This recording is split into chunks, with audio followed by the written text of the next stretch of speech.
Yes, scream for me, YouTube, and welcome to Grab a Stack of Rock and 50 Years of Iron Maiden. And please welcome Uncle Meat and Harrison to the show. But before we get going, I just want to once again ask for your thoughts and prayers for we have two cast members right now that are having fairly major surgeries next month, and we just want to send them all the love that we can muster. So please, your thoughts and prayers for our two cast members who are ill. And unfortunately, my wife, Jen, bunged up her knee, and now she's getting some medical attention tonight, too. It just isn't a good time for health. But it is a good time for heavy metal. Uncle Meat, welcome to the show, my friend.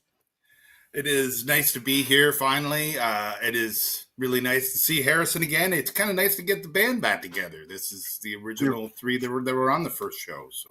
And speaking of which, we have some clips from that coming up on our very special 100th episode, which is due in 2 weeks. So check that out, please, people. But tonight we're here to talk about Iron Maiden. But I thought before we do that, before we talk about Iron Maiden, thank you, Ralph, let's just introduce Uncle Meat to the audience. People who don't know who you are. You are the singer of our intro song, the one that people call I Like Iron Maiden. Do you want to take it off the bat and talk about that? Yeah, I just wanted to quickly say myself, Dr. Dave Haslam, and Sebastian Mounier, or however you say it, we created what you would call a joke song that was a tribute song to somebody. And it was for our Sausage Fest thing.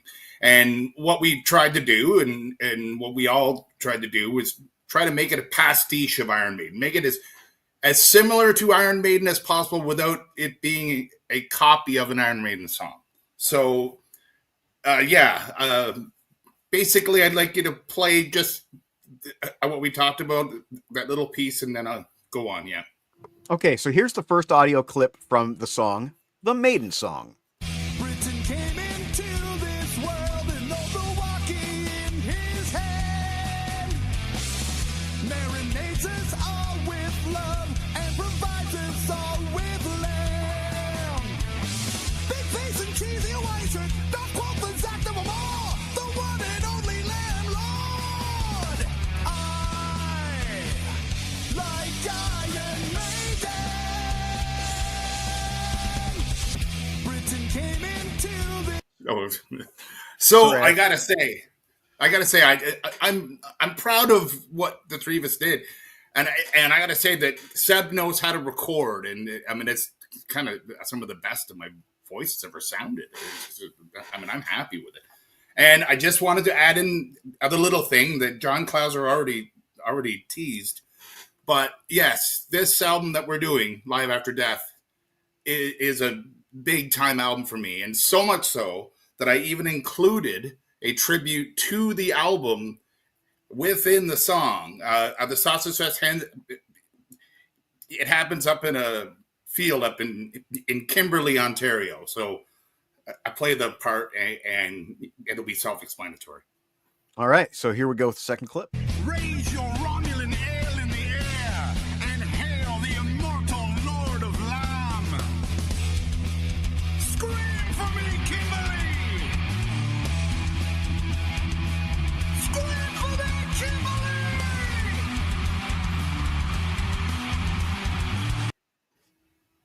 I don't All right. think I can sing. I don't think I can sing that high anymore. Well, that was over 10 years ago. It was 2014, I believe. Just to address this, Roger was one of the folks that we were talking about here, and he's not dying, and hopefully not anytime soon, but he is having a heart surgery. So yeah, that's kind of a big deal. So again, thoughts and prayers to our two friends that are about to, Indeed, be some soldiers in the operating room. Yeah, and it does sound like 80s Maiden. I think that there's a lot of that Seventh Son vibe in that song. If you go on my my YouTube, I haven't posted the full song, but it's in our 2014 Sausage Fest video or something like that. Well, I think Dave really set the tone by coming up with the 2 or 3 riffs that he wanted to use, and I remember right off the bat thinking, yeah, that's what we wanted. It sounds like Maiden, but it's not. It's Even if you really don't know the person that it's about, it's a really good tribute to Iron Maiden musically. Yeah, But we're- tonight we are you know, paying tribute. You know, it's interesting. It's 50 years of Iron Maiden, but it's 40 years of Live After Death. So I'm just going to spew out some facts, and then we're going to go to Uncle Meat. We're going to take it side by side. So we're going to go side 1, side 2, side 3, side 4, the B-sides, and the artwork. So first of all, the basics. This was recorded at Long Beach Arena in California from 14 to 17 March 1985. But that's only sides 1 through 3. In October, on the 8th through the 12th, 1984, they recorded at Hammersmith Odeon. This album was released 14 October 1985, and there was a home video as well that was released on the 23rd of October 1985, and of course, as always, produced by Martin Birch. So, starting off with side 1, Uncle Meat, please, shall we begin? Yes, I will just say very quickly, I was lucky enough, November 30th, 1984, 8 days after I turned 15, to see the World Slavery Tour. And I mean, it was a dream come true. I didn't even realize how amazing what I was seeing because I was so young. I mean, Twisted Sister was the opener, and it's funny because Twisted Sister at the time had like one of the biggest songs of the year, so that was just a huge show and whatever. So side 1, well, side 1 is pretty much, it's incredible. It's the band starting off with those 2 songs from Power Slave that the videos were so huge. They were so popular at the time. And it was a perfect way to start off that album. Just amazing. Revelations. I will say, on sides 1, 2, and 3, each side has my 3 favorite Maiden songs of all time. And Revelations is the one on this side that is amazing to me. I love it so much. I even love it when Bruce starts getting into his "Come on, raise those hands" and does it so much that he goes off for like a whole verse because he totally screwed it up. But I love this song so much. And it's just, that's the highlight of side 1 for me, even though it's just full of highlights. What a great way to start off a great live album. Okay, and that's all you want to say about side 1 for now? No, for now, yeah, that's cool. Okay, yeah. All right, well, I will read you my notes. So, I would like to address that this is the first release of Churchill's speech on an Iron Maiden album, and it was added onto Aces High, as it should be. I guess the first time those 2 things were paired together might have been the music video, or I'm not sure what order that came in, but those were the 2 primary ways that you got Churchill's speech. Side 1, a string of hits, 5 in a row. Easily the best first side of any live metal album. Yes, I said it. Easily the best first side of any live metal album. Aces High. Now, I'm hearing a lot of really clean backing vocals, which I've always thought, are those overdubs? I know this is not a comfortable topic. I've listened to a lot of performances from the 85 tour, like I watched Behind the Iron Curtain, and Adrian's backing vocals sound pretty much the same wherever you hear them on the World Slavery Tour. There's a little bit of post-production softening of the edges slightly on Live After Death, but it's definitely not overdubbed. He was a great backup singer. Okay. You got to Adrian Smith, like not too long from then, on the Caught Somewhere in Time, when they were doing like Wasted Years, he would do a verse of Wasted Years himself. He has an excellent voice. Yes. Very, very great voice. Which we will get to on our next episode, Somewhere in Time with Peter Kerr. My next point, I like to always point out the things that Bruce kind of says in between and during the songs. But in this one, some of the things I noted was when he says, "Nice to see you," and "to see you, nice." And then talking about introducing Revelations, he says, "This is written about religion. Oh, about washing a car. Actually, it's about hanging a pair of curtains. Revelations, this one." I love that. It's funny. I've said this before, but I love Bruce's sense of humor on stage.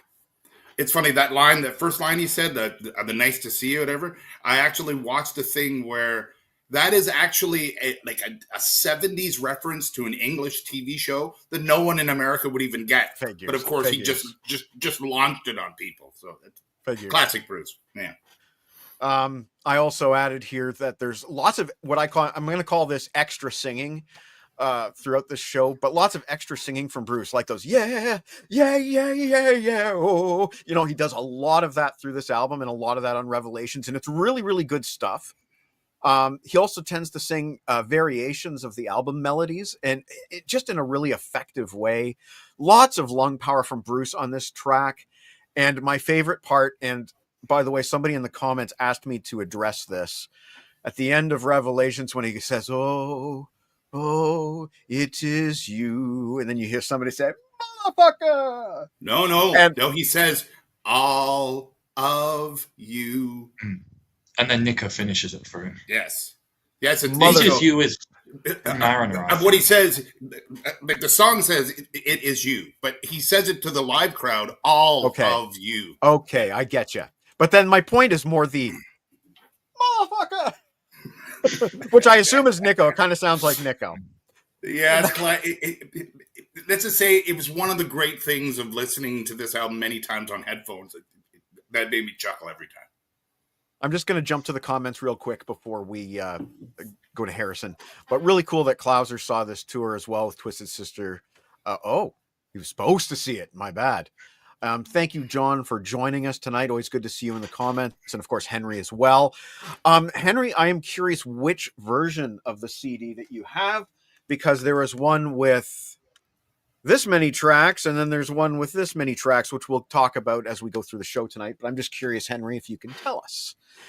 And Roger was not really into live music. He's only ever listened to 2 live albums before in his life, S&M by Metallica and this. There you go. He certainly got the DVD because of the show. And, well, thank you. And Brian Richards is in the house tonight, another Mega Maiden fan. Eddie Trunk recently did an 80s live album Throwdown episode. Scorpions were, oh, wow. Dead Heat. I'm sorry, Brian. I can't agree with your vote, but that's why we have freedom of speech. I totally respect that vote, but I have to agree with Michael there, even though it's not as far away as what it could be. Yeah. Henry's got my version, the 1998 remaster, which restores the 4th side and the full length of Running Free. Yes, cool. And we will discuss that when we get to those sides. But Harrison, it's now your turn. Thank you for being so patient. Off to your take on side 1. Right, yes. So as soon as Aces High kicks off, when it kicks off actually live, not the taped intro part of it, it's clearly apparent that this is an energetic, tight, and powerful version of the song, and that applies to just about every other song on here. Bruce's. I know when we talked about Beast Over Hammersmith, we were all like, Bruce's voice is amazing. It's so much better than Live After Death. We were all praise for Hammersmith. But now that we've come to Live After Death, once again, I'm all praise for it. Bruce sounds great here in a slightly different way. His sort of accentuating his enunciation with lots of yowls and howls to sort of compensate for a slight loss of range since Hammersmith, but he sounds great. He sounds like, it's like a battle cry almost. Aces High, amazing. 2 Minutes to Midnight, my favorite Bruce version of it. I'm going to get a bit unfair and say that I'm tired of the song from all the subsequent live albums, but this is, without a doubt, my favorite version of it. The Troopers rockin' as all hell. Then Revelations and Flight of Icarus, both my preferred tempo, the slightly faster live version. In general, I just like things played fast, so these suit my ears a bit more. And curiously about Revelations is that we're actually missing the lead guitar over one of the early breaks. It was one of the parts in an early Iron Maiden song that required 3 guitars to play. Oh, neat. Right, you've seen those pictures of Bruce with a guitar, although I think he's commented. Really yes, he put it in his book. Or not. For reasons of musical insecurity, though he was sure that nothing he played was ever broadcast to the audience. But it's ironic that they needed 3 guitars to actually play that, and Bruce had the 3rd, but he wasn't playing it. Right. Is that all you have to say about side 1? I believe it is. I am curious, Harrison. Well, both of you. What would both of your favorite songs be on a packed side 1? Okay. Sorry, let me grab my record.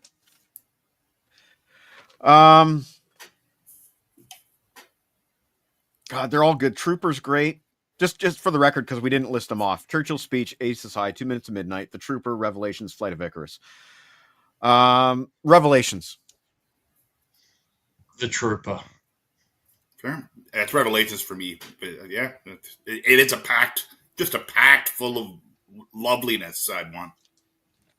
Okay, so from this point forward, I'll lead off by saying the tracks on the side. So Meat. Side 2, we have, wow.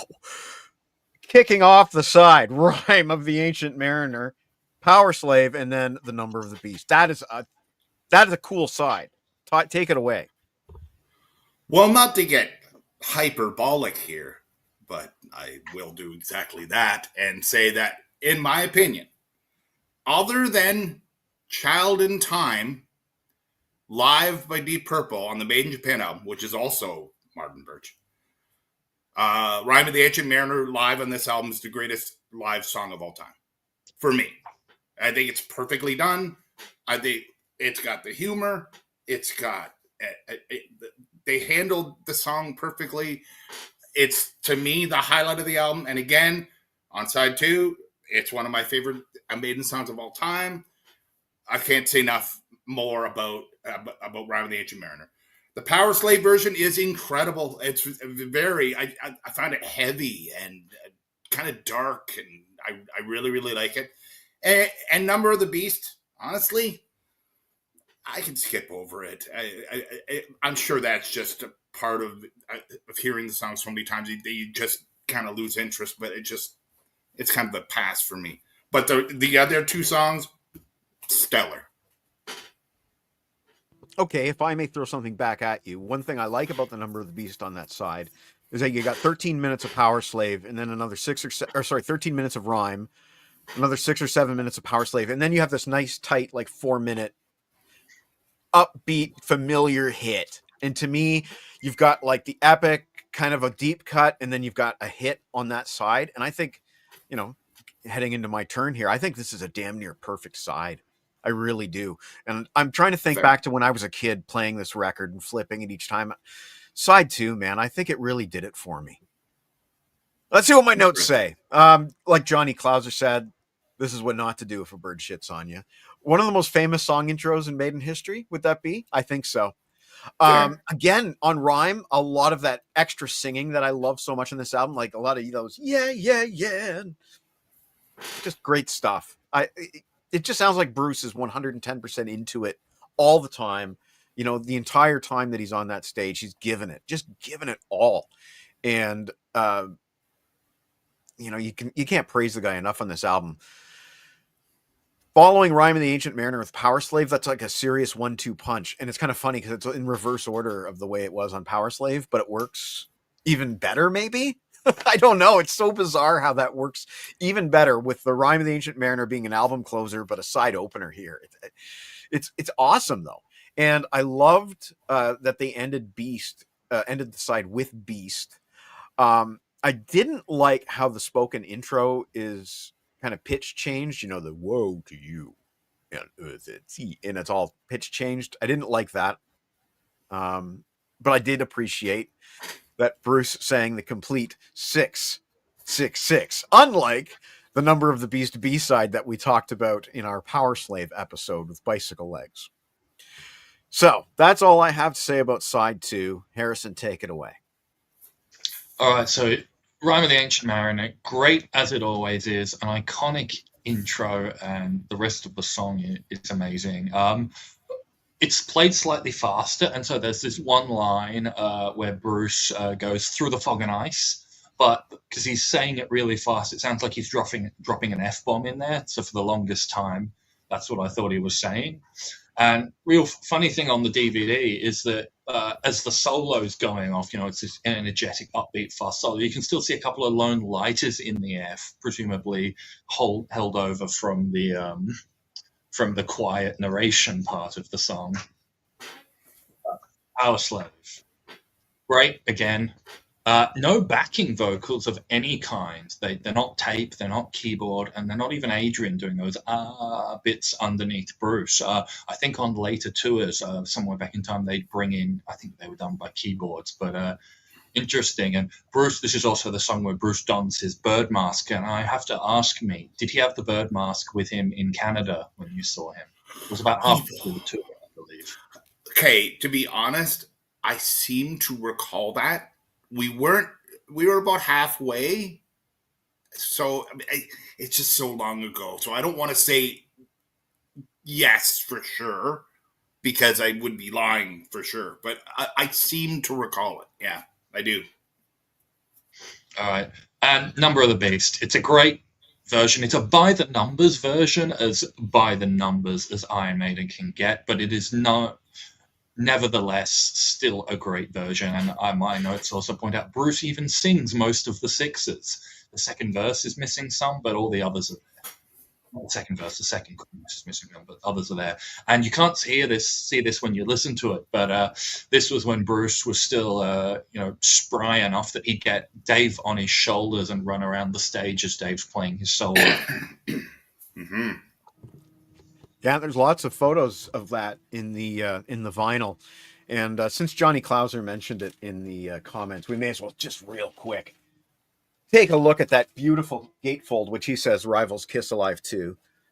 But there is the beautiful gatefold. Isn't that incredible? Come on. So we'll take a closer, staring at it for hours. Yeah, exactly. But we'll take a closer look at that towards the end of the show when we talk about the artwork. But since at this point you're taking the record and putting it back in its sleeve and then grabbing the second record and putting on side 3, we may as well. Yeah, exactly. Thank you. 4 songs on this side. Another pretty epic side, but you can tell we're getting close to the end of the show. We get Hallowed Be Thy Name, Iron Maiden, Run to the Hills, and Running Free. And interestingly enough, Run to the Hills and Running Free are the 2 singles off Life After Death. So meet your thoughts on those tracks. Okay, well, I mentioned each of the first 3 side had what I call my favorite Maiden song, like the greatest songs ever did. And side 3 starts off with the third one, which is Hallowed Be Thy Name. I love the version on here. Like, one of the things that has been lovely about revisiting this album again on headphones is like having Dave Murray in my right ear and Adrian Smith in my left ear while hearing these songs are just fantastic. And a great example of it is in the song Hallowed Be Thy Name. Like when they're doing, you can hear the different, like the harmony stuff that's going on. And you know what I really like? You can hear that it's not perfect. You can even hear like that not all the notes are perfect. And it just makes it sound more real. Like, it makes you want to go, yeah, because it makes you feel something. If it was perfect, you'd be thinking, oh, this is Kiss Alive crap. This is Judas Priest, Unleashed from the East. Not even a live album. It's one of the things that makes this album great. So Hallowed Be Thy Name, definitely one of my favorite tracks on this album, like the way it is. Now, we're starting into the Di'Anno stuff, and I love the Di'Anno songs. I have not always loved what Bruce Dickinson does with Paul Di'Anno songs. I just don't. There's a different feel that he puts into it, almost like comparing, a punk singer to an operatic singer. Now, that's extreme. What I'm saying is extreme, but but when you're expecting one and you hear the other, it just, at least for me, it bothers me a little bit. So Iron Maiden and Running Free, I like the Iron Maiden version. I think it's fun. The Running Free, I like it, and I'll talk about this a bit more later. Sometimes the Bruce Dickinson crowd cheerleading gets distracting and it's too much. I'm sure it's amazing live, and I remember it being like totally amazing live. Like during certain parts in the show when I was 15, I remember thinking, I think he's pointing at me, because that's what Bruce Dickinson does. That's what he's good at. Like, he makes people who are way back think he knows I'm here. Like, that's great, but it doesn't necessarily phonically make for a better product when he is constantly doing that. So those two, there is issues. I have a little bit of those, not as much as later, but and Run to the Hills. I mean, it's always a classic. It's a little bit of too much. I've heard it and stuff, but that's just it happens all the time to people when it comes to this song because it gets overplayed. But yeah, a great side. Not the best side in the album. Yeah, I'll agree with you there. I have some of the same beefs. Hallowed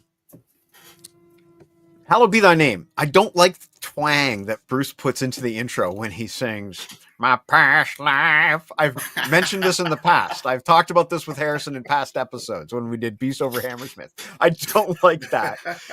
I'm sorry. I don't like that. But I love that version of Hallowed, and everything you said about the guitar was perfect. It's 100% true. I used to listen to this when I was a kid on headphones, on my Walkman.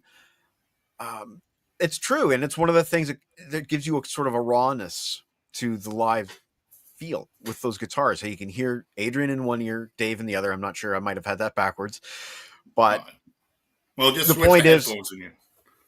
Yeah, right. The point is, though, that you can really hear the separation of the instruments as it was on stage, probably way more than you would if you were actually in the audience. There's no way you would hear that to that degree. But it's wonderful to hear on the album. Kudos to the mastery of Martin Birch for this. What a man. For this recording. Iron Maiden, Run to the Hills, and Running Free. Here are the singles. There is Run to the Hills live. Technically a double A side with Phantom of the Opera from Hammersmith, but that's me being a pedantic ass. But that's what you do best. And there's Running Free, an annoying lack of Eddie and title. An annoying lack of Eddie and title. But anyway, I did not like let me rephrase what I was about to say. It's not that I didn't like it. We enjoyed imagining being in the audience. We're young kids when this album came out. I was 12, 13. I was 13 when this came out. And imagine yourself as a 13-year-old looking at those pictures and trying to imagine what it's like. And then Bruce is like, everybody on the right-hand side. And it's like, yeah, I want to be on that side. I want to be on that side. That sounds like it's his favorite. You know, Bruce is so playful with the crowd. He has them in the palm of his hands. And although it's a drag to listen to it over and over and over again when you listen to an album without skipping like I do, as a kid, man, did that ever put it's almost like a Kiss album where it's like, wow, you can hear the explosions going off. But it's like, man, would I ever love to be in that crowd? And then Bruce, man, how loud would I yell, we're running free, yeah! You know, how I would make him hear me, you know? You're imagining this as a 13-year-old kid. It's very impressionable, and it's a powerful thing. On this thing, I think Run to the Hills is the one that I really don't like nearly as much as the others. It sounds rather thin to my ears compared to the album version. Just my perception. But that's it for side 3. And let's just take a quick look at the comments before we go to Harrison. Roger, smart ass, said all those nice things about him. Welcome, Ian. Thank you for joining tonight. And thank you for joining tonight. Heard it when it first came out, was hooked with all things Maiden still to this day. There you go. Same with me. I think this was my first Maiden album, I think. Love the album and the video, everything about it, the album, the tour, end of the classic sound. Yes, you are right, and we will get to that when we get to Somewhere in Time. Yeah, Roger. Seen them 26 times all. Wow. There you go. Holy Greatest metal album ever. Know every word. And that's true. I have an MP3 Walkman. I do. Yeah. I bought one when I got rid of my iPod. In fact, yeah. If you stare really closely at the live shot, you can see Derek's signature. Okay, fine. Yeah, and we will take a closer look at those at the end of this. Run through. But Harrison, over to you for side 3, the last side from Long Beach. All right, Hallowed Be Thy Name. Amazing version. Similarly to you, I don't like Croaky Bruce on the intro, but the rest of the song's enough to make up for it.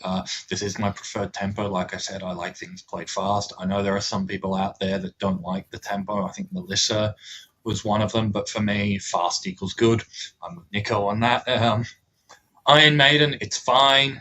There are better versions out there. Iron Maiden has sort of transcended from an energetic, upbeat, really fun closer that they play to a song that they sort of just have to get through so that they can do their big Eddie thing and their big I want you, I'm going to get all of you sort of thing.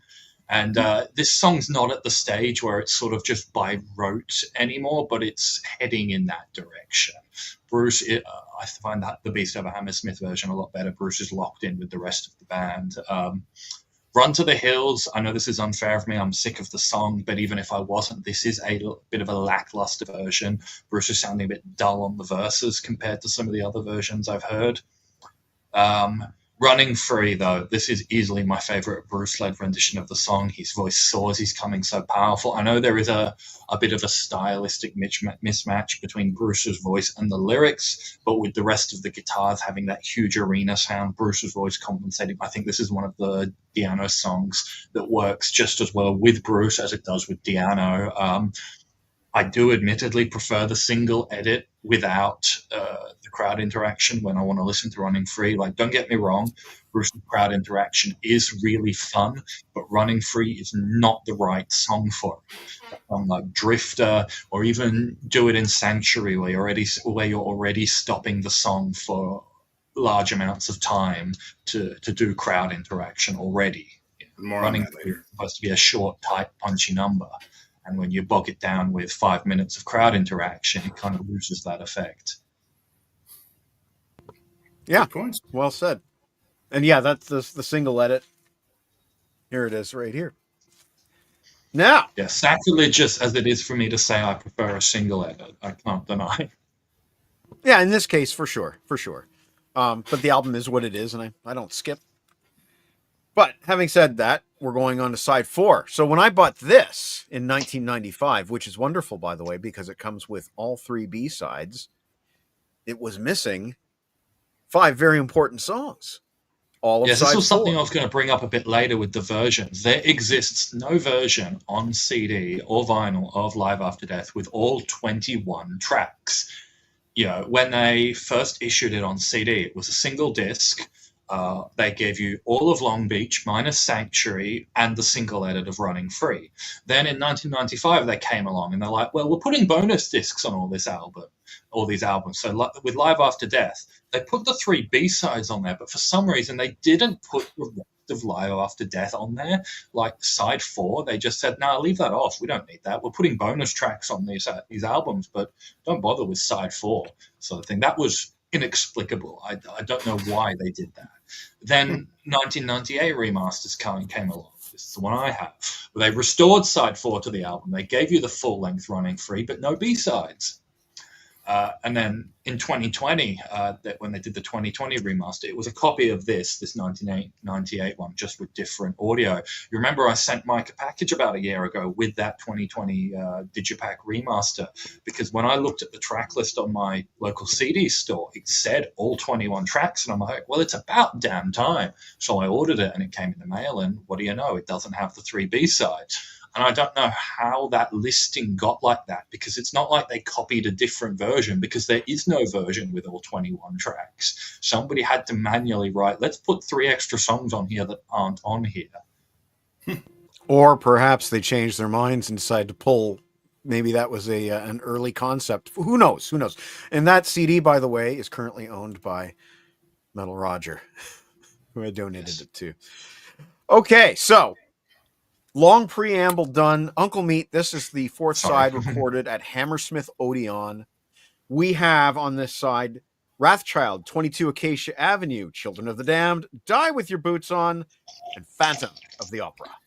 Now, just to clarify, is it true all 5 songs on this side were all at the Hammersmith Odeon. Is that right? Correct. Yes. Is that right? Yeah. Some of them were Okay. only played at these Hammersmith dates, and that speaks to something Okay. Bruce has said, that originally Live After Death was meant to be entirely the Hammersmith show. But what happened was Dave Lights, their lighting engineer, was allegedly at war with the video guys, and so the footage they filmed at Hammersmith was really dark. It was unusable, so they had to go and film Long Beach later in the tour. This is actually the second time that they've had a live DVD. Essentially, they wanted to make live VHS at Hammersmith, and the lighting was unusable because Beast Over Hammersmith was exactly the same. And it makes sense because they played all these extra songs at the Hammersmith show, some of them only at Hammersmith. So, and Hammersmith is, of course, one of their favourite venues to record at. So, but they did right. They put them on side 4, even if we don't get them on the DVD. Okay. So this side 4. Okay, I will start off with Wrathchild, and I really actually like the way he is singing Wrathchild. Probably my favorite Di'Anno song version on this album by Bruce is Wrathchild.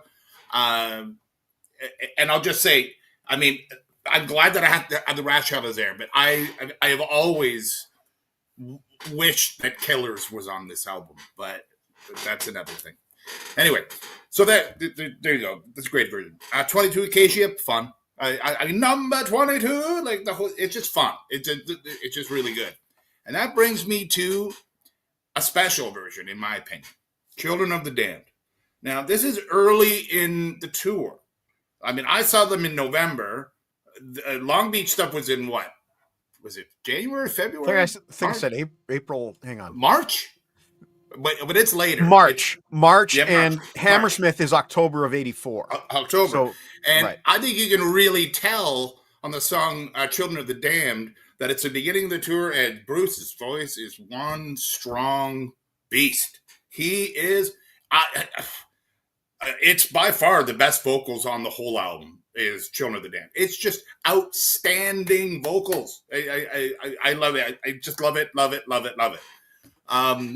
I Die With You, Buchan. Great version. It's faster again, I think, from what Harrison has been saying. I think that's faster too, and it really cooks. Just really, really good. And Phantom of the Opera, always fun. Always great. Kind of a great album ender when it was, whatever version you have. If that's the album at the end of the album, I'm fine with that. I think that's a great album ender. But Children of the Damned is by far the highlight on this side. So. Okay. Well, for me, side 4, I put Wrathchild. I've said it's a brilliant addition from the Di'Anno years, though I agreed with you that Killers would have been great too. I think this is the definitive version for Bruce of Wrathchild. There's lots of that extra singing that I've been talking about, and you can really hear Harris on the chorus very clearly. Wrathchild! You can really hear Steve shouting along with Bruce.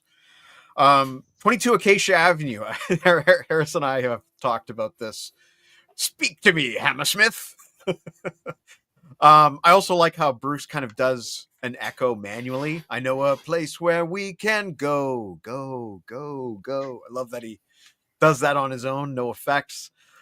Brilliant guitar solo work on 22 Acacia Avenue. Children of the Damned. Again, I agreed with Meat. Magnificent vocal performance by Bruce, top notch all the way. I love when he sings, "Let me see those hands, yeah." I'm not doing any justice to it, but lovely guitar harmonics after Bruce sings the line, "If he had lived, he would have crucified us all." There's some really nice guitar harmonics going on there. Really nice effect. Die With Your Boots On. I put very frantic vocal delivery with speed. So yes, I would agree with you that it's sped up a bit from the album version. And Phantom of the Opera, an absolutely epic way to end the album. When I first got this, back when I was a kid, it was sort of an unexpected track. I think because I got this before I got Iron Maiden itself, I think this was my first time ever hearing Phantom of the Opera, and I didn't know what it was or what album it was from. it was kind of a mystery song to me. But obviously, my collection grew from there. Everybody's got to have a first album, right? We'll go to the comments real quick. Yeah, there's no bad song in this album. Saying that, though, Die With Your Boots On, it's like, yeah, I get where you're coming from there. And Henry, no, Tim is decidedly not an Iron Maiden fan. He's very quirky about his tastes, and this is not one of his bands. Phantom on this album is Tim Derling. Really? He doesn't like Iron Maiden? No, he's not a fan. No. Surprising. Phantom on this album is probably the greatest song ever. Geez, what a song. Speed does not equate better with these songs. Oh, look at that. Johnny Klauser disagreeing with Harrison. Yeah, Johnny Klauser with Adrian Smith, and I'm with Nico McBrain. Fair enough. Fair enough. We'll get to this on Made in England, but when on one of the retrospective documentaries, Adrian's like, oh yeah, we were really squeezing the life out of these songs, playing them too fast. And they cut to Nico being like, gee, we were good, weren't we? Look how fast we could play them. Oh, we were really something. So that's just the difference between Nico and Adrian, and I'm more with Nico. I think that there's something nice about getting a live version that is uniquely different from the album in that way. But Harrison, the floor is now yours to talk about the Hammersmith side.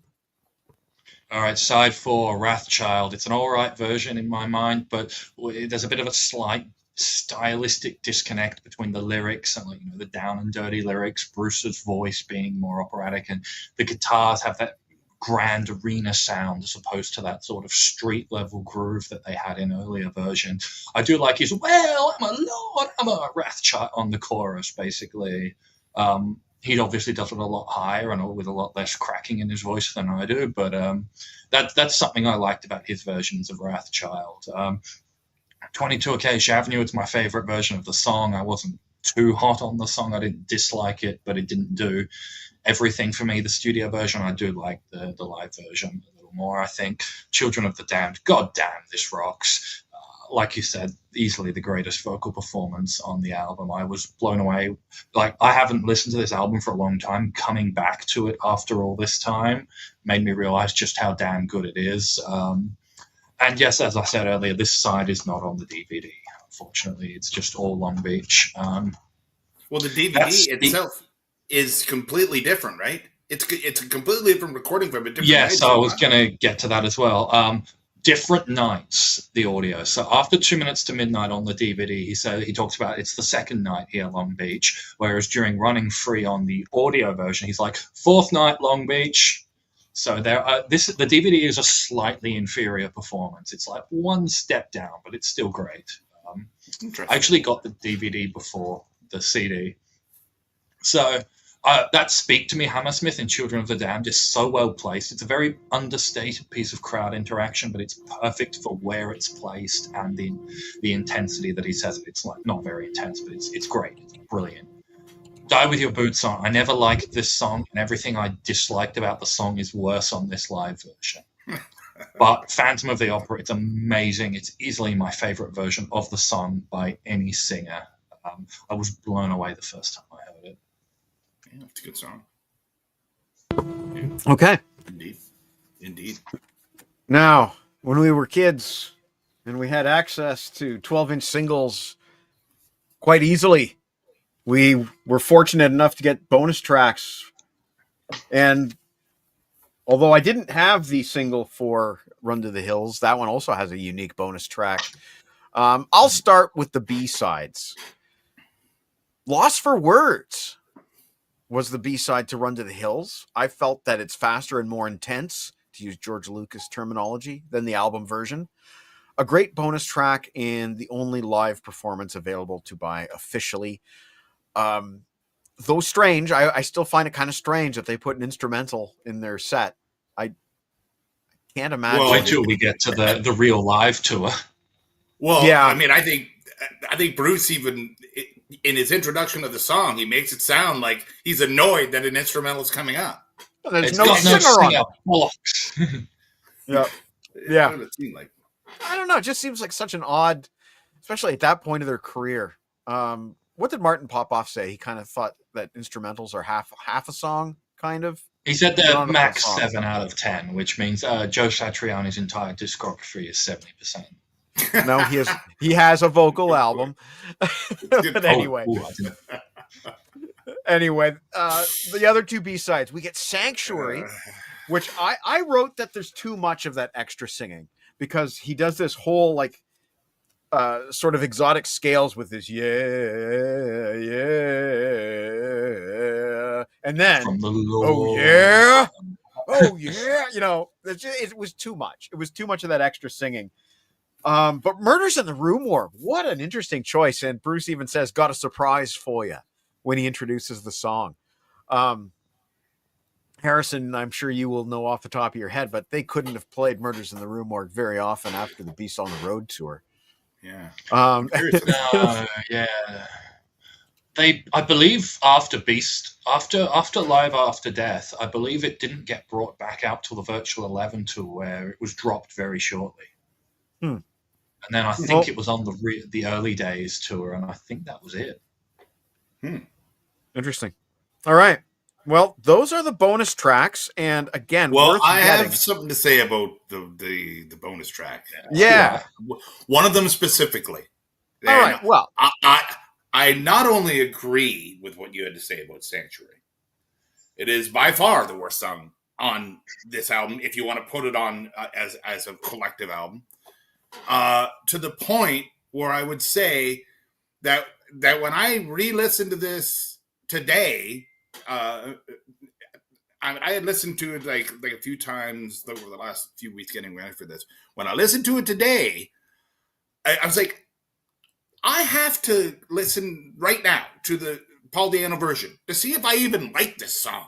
So I listened to it and I like it. What Bruce is doing it's ridiculous. It's like if the Village People learned this song and played metal. I absolutely loathe that Sanctuary version. And for an album that is one of, if not the greatest a piece of live music of all time, what a piece of shit. Period. That's all I have to say. Not saying the song is bad. I'm saying what he doesn't. I'm sorry. I don't need a cheerleader. I sometimes you just want a song. So anyway, rant over. I mean, we both basically said the same thing, but I think yours was more what the kids would call a hot take. Fair enough. Okay, Harrison, top that. Right. The B-side. So Losfer Words. I love that they played the instrumentals. I love that all the Iron Maiden instrumentals. I love that they play them. Granted, there's not too much you can innovate on in the live setting on an instrumental, but it's still great to hear it. Murders in the Rue Morgue. Now, something I want to know. Is the intro, is the gentle ding, is that live? Do they play that live? Because I know when they played it on the Beast of the Road, it was a show opener, and that gentle opener was taped. It sounds live. Is when they opened it. I think they played it live this time. I think it's live. Now, the song itself always sort of lends itself to going off the rails. It's a very haphazardly constructed song. It sounds a little disjointed here, but it mostly keeps it together. Yeah. Sanctuary. Now, this is where things start to get interesting for me because, as I said, I bought the DVD first, and for the longest time, this was the only Live After Death I got. So that means that, in my mind, Live After Death consists of Long Beach and Hammersmith. They're just bonus tracks to me. They're not, in my mind, they're just not associated as strongly with Live After Death itself. Take Judas Priest Unleashed in the East. I have the 2001 remaster with 4 bonus tracks. So to me, Unleashed in the East is 13 songs, no less. But on Live After Death, it's less songs for me because I got the DVD. But Sanctuary was on the DVD. It was on the VHS back in the day. So Sanctuary's always been part of Live After Death to me. But like you said, I'm sick of the song in general, and this is one of the worst versions of it in my mind. Okay, fair. Well, that's it for the music. We have lots more to talk about, though, because I think this is peak Derek Riggs, really. I mean, obviously, when we get to Somewhere in Time, Harrison, Peter, and I are going to take a serious deep dive on that album cover. But this one is also worth a really, really close look. So, if you recall, last album, Eddie was being buried in the Great Pyramid, I guess. And now we see him bursting from his grave. He's been, often in the horror movies, they're hit by lightning and it reanimates him and goes all the way back to Frankenstein. But in the background, somewhere, I know we talked about this. I thought you could see the pyramid. Oh, the Reaper. Yeah, there we go. I thought you could see a pyramid, but I guess you can't. It's on somewhere in time. Yeah. But that lightning storm is decimating the city there. But what a cool graveyard. And if you read the front here, there's a quote by H.P. Lovecraft. That is not dead which can eternal lie, yet with strange eons even death may die. Which I think is from the Mountains of Madness, although don't quote me on that. I'm not, I haven't read my Lovecraft. But it also says, and this was something that we really, as kids, wanted to know more about. Here lies Edward T, and you can see H. And we were like, what in the heck is Eddie's name? He obviously has a name because they're teasing it here. And it wasn't until years later that we learned it was Eddie the Head. Eddie the Head. So Eddie T. Head. And they almost gave you the name. And then on the back here, there's tons of cool stuff on the tombstones. There's the classic Derek Riggs cat with a halo. There's a red rose here on this grave. And just reading some of them. Freedom of Rock, rest in peace. Live with pride. Here lies Live Faust. with pride. Live with pride, sorry. Here lies Faust in body only. Help. There's one here that says let it rip, which we will talk about a little bit. One that says metal lives, and there's somebody's name Jim on the same tombstone where it's like somebody wrote metal lives. And then here lies Derek Riggs, rest in peace. But truly one of his best pieces of art. Meat, do you want to take it from here with this? The thing that we talked about was that, okay, I guess Derek Riggs presented this as the original a cover for Live After Death, but it was used in a certain type of paint that wouldn't work with glossy needed for like to be made on an album. So they scrapped it. But a Derek Riggs first suggested title for Live After Death, I was letter R.I.P. or something similar to that. So it said he included it on one of the graves on one of the albums. But yeah, I really like that they ended up redoing the cover because that cover is awesome. That's a great little painting, but it's just not what Live After Death is. On the 1998 remaster, that art is on the first disc. Oh yeah. Oh, whoa. And I think on the record, I think it is Losfer the inner. Words. Oh, okay. It's not. It's something else on the inner here. Well, it makes sense for what they're saying. That piece of art. That Does it have the full name on that tombstone? I don't know. No. Just says Iron Maiden. It was weird that they said that piece of art couldn't be reproduced in a glossy format for albums, and it's kind of a blessing in disguise because what they used, it just would have always been better. So yeah. I just want to show everybody what was so cool about having this album in the 80s. First of all, you got the lyrics to every song and songwriting credits. So as kids, we studied this. I tried to memorize the lyrics, and I definitely memorized the songwriting credits. But each and on a live album, like there's not many live and albums. on a live, right? Yeah, like that's deluxe. That's deluxe. And look at that. That's one of the two sleeves. In my write-up today, I said there are hundreds of photos, and I hope that I was right about that that's accurate. But there's a lot right there. That's record one. Yeah, I used to stare at this stuff all the time. It was easy to. You could listen to the entire album and still be curious about what else you have that you missed in the booklet. So here's a whole other record full of photos from the Live After Death tour. And I'm going to show you the one that Harrison's talking about with the piggyback. There it is. You see right there. Mm-hmm. There's the piggyback. Yeah. Okay. So, and again, more lyrics, all the writing credits.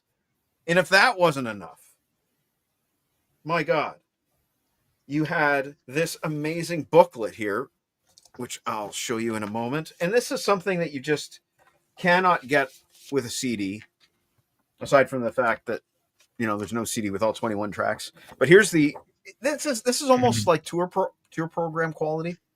Yeah. Look at that. And you got a great view of that Eddie. We used to just kind of imagine what it would be. I always thought that guy looked like Klaus Meine from the Scorpions. Do you see it? Uncle Meat? It's Klaus Meine from the Scorpions. Well, I can see a little German in him. And what's funny is this album was recorded in Southern California. Anyway, more photos. I think this is like Ross Halfin or somebody. Yeah, probably Ross Halfin, most likely. But then all the tour dates. All of them. Yeah. Crazy. There's a Canadian flag there, right there. You see it? Crazy. Yep. Yeah. The 1998 remaster CD has 4 full pages of tour dates. Oh my God, that's awesome. It's also got, in the 1998 CD, a really cool thing. Martin Birch gives a write-up about the recording of the album and how he goes about recording a live album. He talks about, you've used the Rolling Stones mobile. He likes it. He also says, well, you bring in specialty microphones for the recording dates because they need to be better quality, and they don't have better sensitivity, basically, but they don't have to stand up to the rigors of touring. It's really cool reading about how he goes about recording the live album. And we've touched on it briefly, but the recording of this album is impeccable. The production, Martin Birch. That sounds amazing. I'd love to read that. I'm such a Martin Birch fan, and it just wow, that sounds awesome. Another fun fact is that this record is in total over 100 minutes.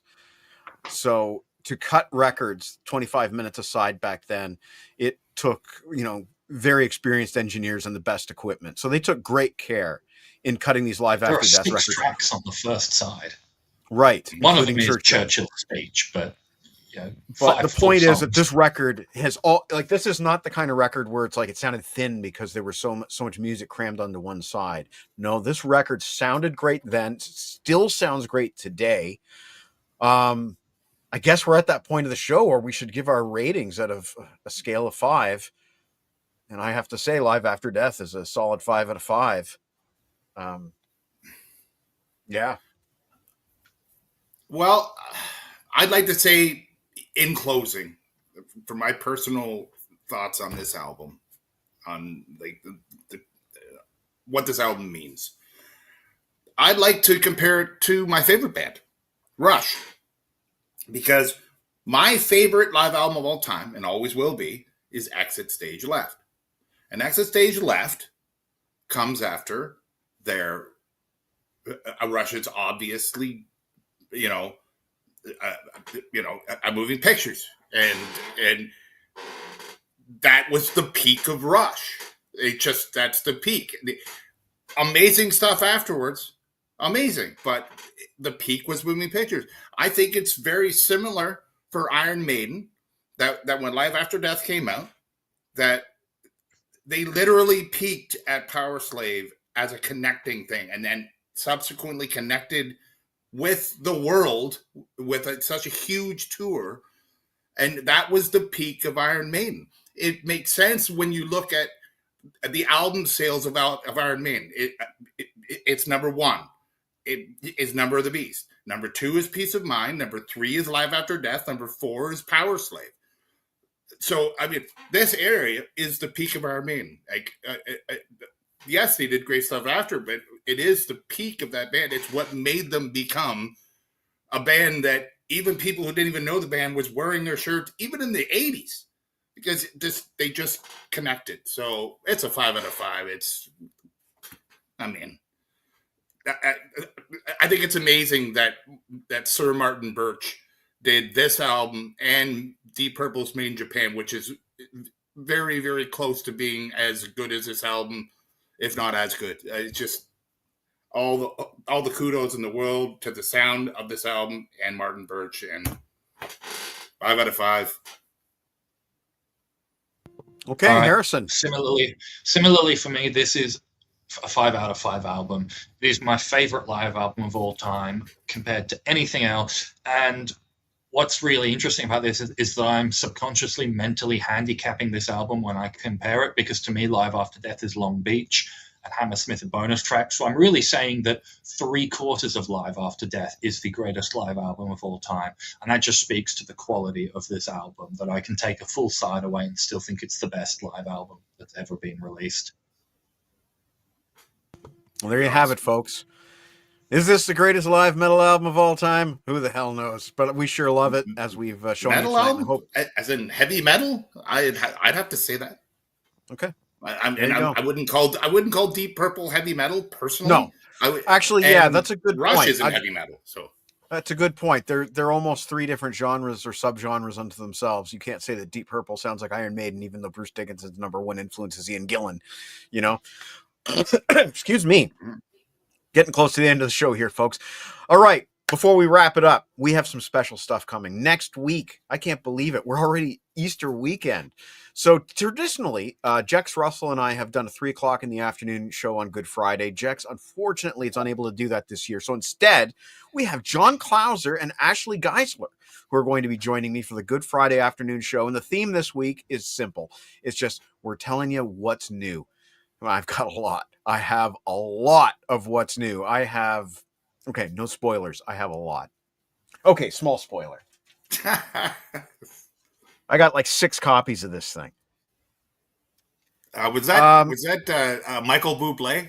No, that was The Darkness, Dreams on Toast. Oh, okay, fair enough. You know what? I should also address some comments, but before I do that, we'll just finish up what I'm talking about here.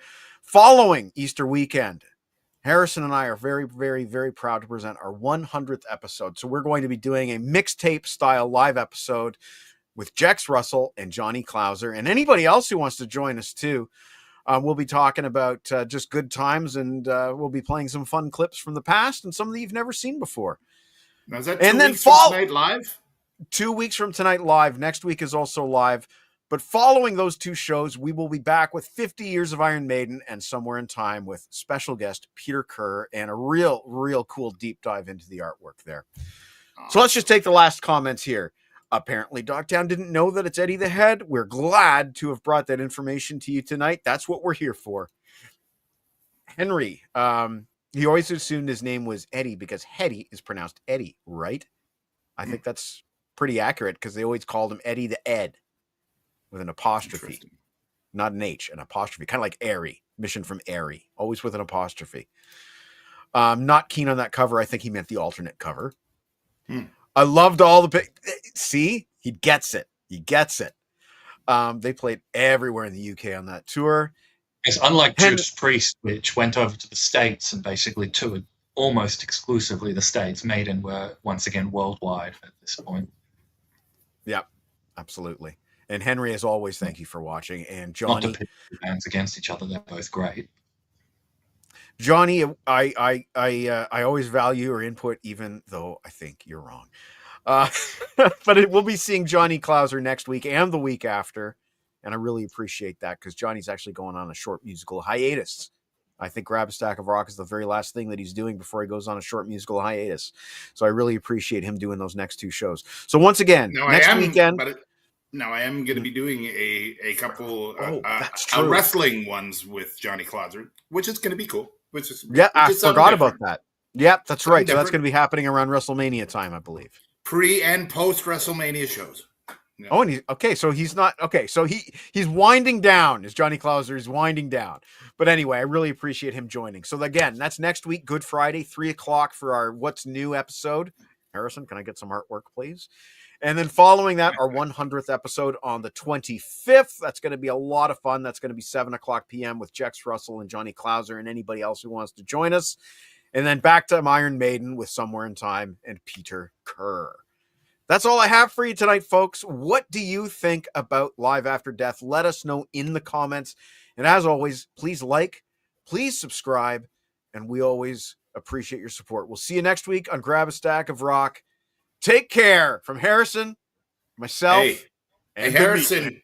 Harrison, it's been a pleasure being on a stream with you. That is your favorite live album of all time. When you are the live dude of all time, it's great to have you on again as well. Awesome. Make no Good to mistake, see you. Uncle Meat will be back at some point in time, guaranteed. Well, we Somewhere. know exactly which Inside. point in I time. know, We're I know not just going to exactly where reveal I'm it just I know yet. exactly when I'm coming. Yep. Take care, everyone. Have a great weekend. We'll see you next week on Grab a Stack of Rock. Bye, boys and girls. Go.